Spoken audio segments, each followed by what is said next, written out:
Ya, setiap Sabtu dan Minggu, CNN Indonesia News Update selalu hadir dengan segmen Tanya Dokter. Dan kami telah merangkum beberapa pertanyaan warganet seputar COVID-19 dalam segmen Tanya Dokter. Dan untuk episode kali ini, kita sudah tergabung dan terhubung melalui sambungan Skype dengan dokter spesialis anak Dr. Cut Nurul Hafifah. Selamat sore, Dr. Cut. Selamat sore. Bagaimana kondisinya saat ini, dokter? Sehat? Mudah-mudahan tetap fit terus. Tetap fit terus. Pandemi ini, Mbak. Amin, kita semua tetap sehat ya, Dok ya. Dok, ada beberapa pertanyaan nih dari warganet yang kepo sekali tentang COVID-19. Ini terutama bagi kesehatan anak mereka. Kita cek pertanyaan pertama ya, Dok ya. Ini dia ada dari Instagram, saya akan bacakan. Dari Kusumah Marlina. Selamat sore dokter, anak saya usianya 14 tahun, sudah lengkap imunisasi dan di masa pandemi ini, apakah ada vaksin yang harus diulang dok? Terima kasih, silakan dijawab dokter. Oke, baik. Untuk anak, terutama yang di atas 10 tahun, sebenarnya vaksinnya sudah tidak terlalu banyak lagi. Syarat bahwa dulu imunisasi dasar dan ulangannya dilengkapi semua. Di atas 10 tahun, biasanya yang perlu kita lengkapi adalah vaksin TB, ya, tetanus dari kecil, kemudian vaksin HPV, papilomavirus, biasanya itu di atas usia 9 tahun, kemudian vaksin dengue, ya itu sudah tersedia saat ini. Nah, satu lagi adalah kita mengulang vaksin influenza itu 1 tahun sekali, ya. Vaksin influenza ini fungsinya bukan untuk mencegah COVID, tapi untuk mencegah virus influenza. Oke. Jadi sampai saat ini belum ada vaksin, tapi kita berusaha mencegah infeksi-infeksi lain yang bisa menyerang saluran nafas. Salah satunya adalah virus influenza. Oke. Mungkin itu. Tapi kalau kita bicara soal vaksin, mungkin boleh ditambahkan sedikit nih dok, kondisi-kondisi seperti apa yang kemudian diperbolehkan anak untuk bisa divaksin? Karena kan biasanya kalau dalam kondisi demam atau malah justru lagi flu, itu tidak disarankan untuk divaksin flu ya dok ya? Betul. Jadi kalau untuk mau dibawa vaksinasi, baiknya anak dalam kondisi ya, demam. Kenapa? Karena salah satu efek samping atau kejadian ikutan pasca imunisasi yang paling sering adalah demam biasanya. Ya. Kalau misalkan dia sudah demam terlebih dahulu, tentunya jadi sulit nih menilai apakah ini karena pengaruh vaksinnya atau karena sedang ada infeksi yang lain. Oke. Kalau mengenai batuk dan pilek, itu bukan kontraindikasi, jadi bukan tidak boleh sama sekali. Selama anaknya masih fit, ada pilek, ada batuk, kalau misalkan tidak berat, misalkan pileknya karena alergi misalkan, ya tidak apa-apa untuk imunisasi. Oke. Seperti itu.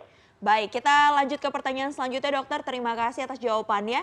Kita cek ini ada pertanyaan kedua dan ketiga yang relatif mirip nih dok ya. Saya bacakan dulu pertanyaan kedua dari Ica Choice. Boleh sharing apakah ada vaksin untuk bayi yang juga bisa mencegah COVID-19? Dan bolehkah berbagi tips bagaimana caranya membawa anak atau bayi untuk vaksin ke rumah sakit agar terhindar dari virus apapun di tengah pandemi seperti ini? Terima kasih CNN Indonesia.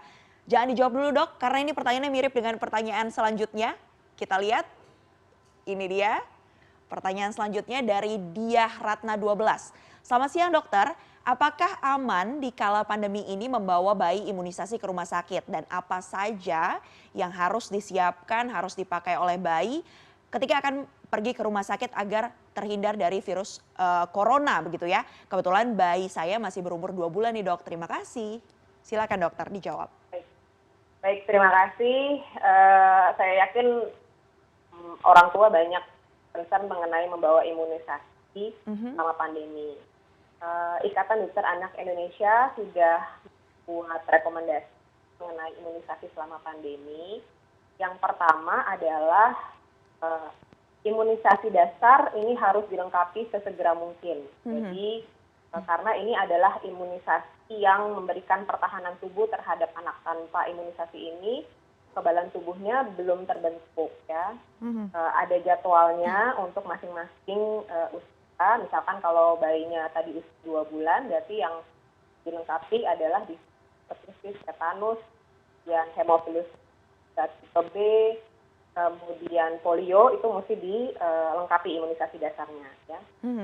Nah, bawa anak sakit, ada beberapa tips. Nah, yang pertama adalah bikin appointment terlebih dahulu. Oke. Pilih fasilitas Fasilitas kesehatan, membedakan antara anak sakit dan anak sehat. Jadi tidak di satu ruangan atau tidak ketemu satu sama lain ya. Sehingga kalau anak sehat ya ketemunya hanya sama anak sehat saja. Oke. Yang kedua adalah ketika sakit, anak di atas 2 tahun kan memakai masker ya. Sedangkan kalau di tahun tidak dianjurkan memakai masker karena kita takut dia tidak bisa melepas maskernya kalau misalkan dia terlalu ketat atau misalkan tidak nyaman ya.